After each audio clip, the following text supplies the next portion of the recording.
मेरा नाम अभिषेक मीना है। मैं कारपेंट का रहने वाला हूँ। पर आज जो कहानी मैं आप सभी को बताना चाहता हूँ वह मेरे और मेरे दोस्त के साथ घटी एक सच्ची घटना है। दोस्तों, दरअसल बात उन दिनों की है जब मैं और मेरे दोस्तों ने अपने गांव की नदी की तरफ पार्टी करने का सोचा था। उस वक्त शाम के 5 बज रहे थे। हमने सोचा कि वहां पर हम रात के 8 बजे चलेंगे और फिर वहां से 11 बजे तक घर वापस आ जाएंगे। हम यह सब सोच ही रहे थे कि तभी मेरे दोस्त ने, जिसका नाम विजय है, उसने बोला कि वहां पर तो भूत प्रेतों का वास है, इसलिए हमारा वहां जाना बिल्कुल ठीक नहीं रहेगा। उसकी बातें सुनकर मेरे दोस्त बंटी ने कहा कि यह सब बकवास बातें हैं, ऐसा कुछ नहीं होता। तो इस पर मैंने भी बिल्कुल यकीन नहीं किया। हालांकि दोस्तों, मैं इन बातों पर यकीन नहीं करता था, इसलिए हम दोनों ने मिलकर विजय को वहां जाने के लिए राजी कर लिया। इसके बाद हमने कुछ खाने पीने की चीजें ली और रात 8 बजे तक हमने वहां जाने की सारी तैयारियां कर ली थी। लेकिन विजय थोड़ा घबराया हुआ था। वैसे हमने ऐसे भूत प्रेत के तो किस्से कहानियां बहुत सुनी थी, पर नदी के पास हनुमान जी का भी मंदिर था। इसकी वजह से हमारा हौसला बढ़ रहा था। इसी बीच हम नदी की तरफ चले गए थे। वहां पर हम तीनों ने बहुत मस्ती की, बातचीत करते हुए खाना भी खाया। हम लोग पार्टी में इतना खोए हुए थे कि हमें समय का अंदाजा ही नहीं था। जब मैंने अपने फोन में समय देखा तो रात के करीबन 12 बज चुके थे। इसके बाद मैंने अपने दोस्तों से कहा कि भाई, अब हमें घर निकलना चाहिए, हमें काफी देर हो चुकी है, चलो अब यहाँ से चलते हैं। लेकिन तभी बंटी ने कहा कि रुको भाई, अभी थोड़ी देर में चलेंगे, जरा मैं टॉयलेट करके आता हूँ। इसके बाद हमने उससे कहा ठीक है तो जा, हम तेरा यहीं इंतजार कर रहे हैं। वो उठा और टॉयलेट करने चला गया था। वैसे हमने उससे बोला हुआ था कि तू ज्यादा दूर तक मत जाना, परंतु वह फिर भी वहां चला गया। उसे गए हुए अब 20 मिनट हो चुके थे, लेकिन वह अभी तक वापस नहीं आया था। इसलिए हम दोनों थोड़ा घबरा गए कि तभी अचानक से हमारे कानों में बेहद ही डरावनी सी आवाज आती है। हम दोनों बड़ी घबरा गए और खड़े हो उठे और धीरे धीरे हम उस आवाज की तरफ बढ़ने लगे। लेकिन तभी हमारी नजर बंटी पर पड़ी। उसे देखकर हमें थोड़ी राहत मिली। लेकिन दोस्तों, जैसे जैसे हम उसके करीब जा रहे थे तो हमने पाया कि वह एक कब्र के पास बैठा हुआ था, पर गाना गा रहा था। उसने अपनी पीठ हमारी तरफ कर रखी थी। हमने उससे कहा कि भाई, तू यहाँ क्या कर रहा है, चलो जल्दी से अब घर चलते हैं। वैसे ही हमें काफी ज्यादा लेट हो चुकी है, परंतु दोस्तों, उसने हमारी बातों का कोई जवाब नहीं दिया।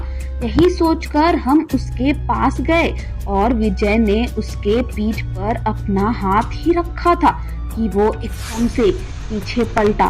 उसे देखकर हम दोनों बहुत डर गए थे।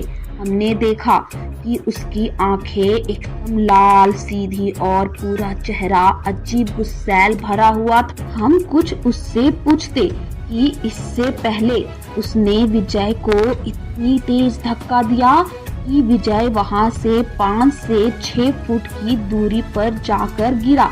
मैंने तुम्हें आकर विजय को उठाया। बंटी की यह हरकत के बाद हम दोनों डर से कांप रहे थे और फिर हम दोनों वहां से हनुमान मंदिर की तरफ भागने लगे। पीछे पलटे तो बंटी भी हमारे पीछे पीछे आ रहा था। इसके बाद जब हम मंदिर के अंदर पहुंचे तो उन्हें पुजारी जी को आवाज लगाई। उन्हें आते ही हमने सारी बात बताई। उन्होंने फौरन मंदिर के अंदर आने को कहा। जब बंटी मंदिर के पास पहुंचा ही था तो उन्होंने कुछ पत्ते उठाकर बंटी की तरफ की, जिसकी वजह से वह चीखने चिल्लाने लगा।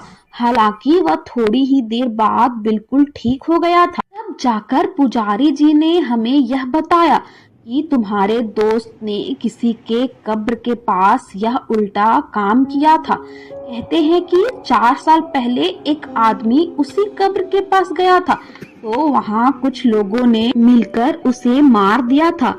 शायद अभी भी उसकी आत्मा वहीं पर भटकती रहती है, और तो और अक्सर वह कई लोगों को परेशान भी करती रहती है। अब इस बात में कितनी सच्चाई है, यह तो आप लोगों से बढ़कर कोई नहीं जान सकता है दोस्तों। तो दोस्तों, यहाँ अभिषेक की कहानी का समाप्त होता है। आप हमें कमेंट करके जरूर बताएं कि आपको ये अभिषेक की कहानी कैसी लगी। चलिए अब हम हमारी दूसरी कहानी की ओर बढ़ते हैं। मैं जो कहानी आप सभी को अभी सुनाने जा रही हूँ वह मेरे साथ घटी एक घटना है। वैसे यह बात उन दिनों की है जब मैं सेमेस्टर में पढ़ती थी। कॉलेज के साथ साथ मैं नौकरी भी कर रही थी। एक दिन की बात है, यूं ही हम सभी ऑफिस के स्टाफ वालों ने पार्टी करने का सोचा।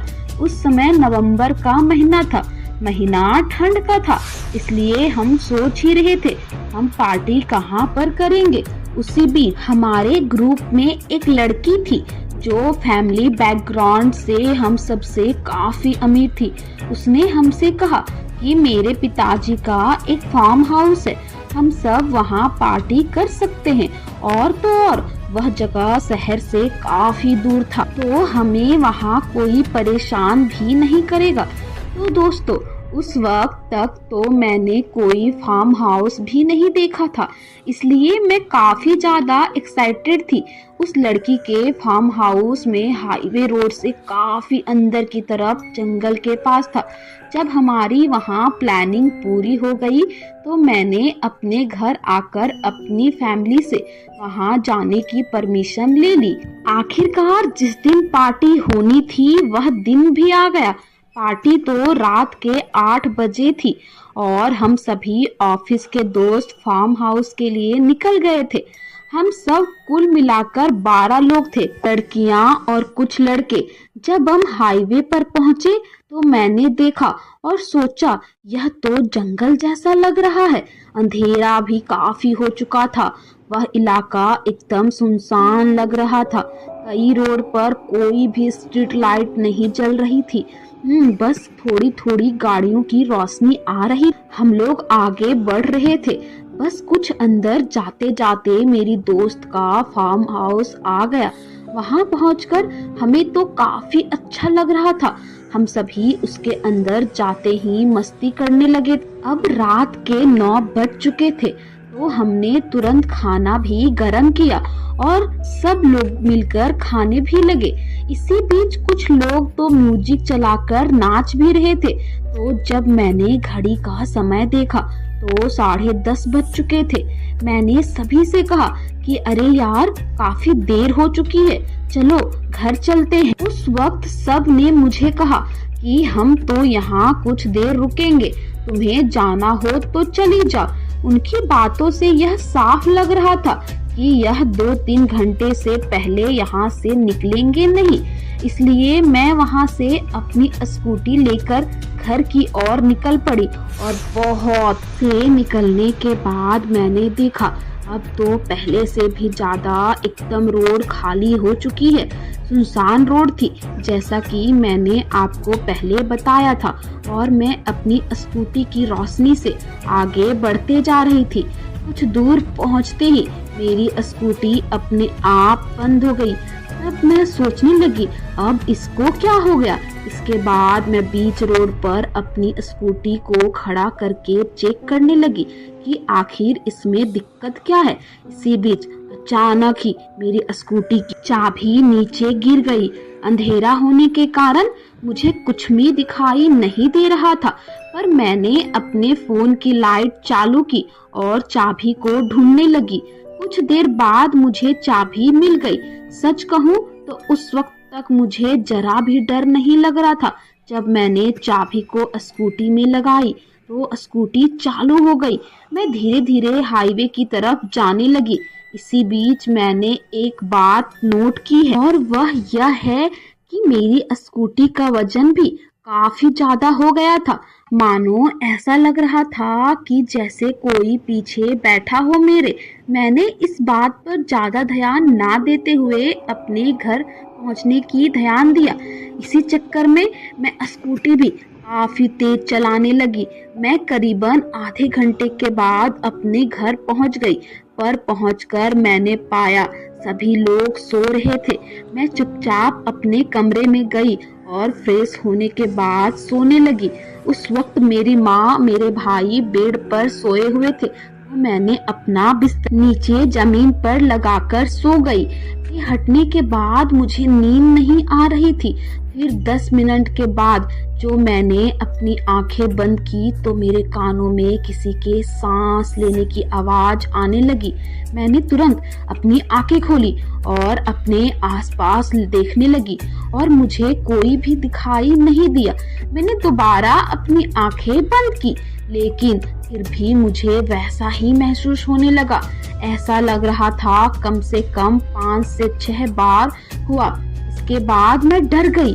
मैं अपनी माँ को आवाज लगाने की सोच रही थी, पर मेरे हाथ एकदम से झगड़ गए थे, मानो किसी ने जोरों से मेरे हाथ पैर पकड़ ली हो। मैं अपनी जगह से हिल भी नहीं पा रही थी और ना ही मेरे गले से कोई आवाज निकल रही थी। मैं सोचने लगी कि आप क्या करूं। तभी मैंने अपने मन ही मन हनुमान चालीसा पढ़ने लगी। जैसे ही मैंने हनुमान जी का नाम लेना चालू किया, मानो ऐसा लग रहा है कि मेरे पास कोई चीज तेजी से भागकर घर से बाहर चली गई हो। आज सब कुछ नॉर्मल हो गया था और फिर रात भर की आराम से सो गई। अगली सुबह मैंने माँ को रात की घटना के बारे में बताया। माँ ने तुरंत मंदिर से राशि का टीका लगाकर कहा कि आगे से कभी भी देर रात और सुनसान जगह से बिल्कुल मत आना। तो दोस्तों, इसी के साथ मेरा एक और किस्सा खत्म होता है। आपको ये कहानी कैसी लगी हमें कमेंट करके जरूर बताएं।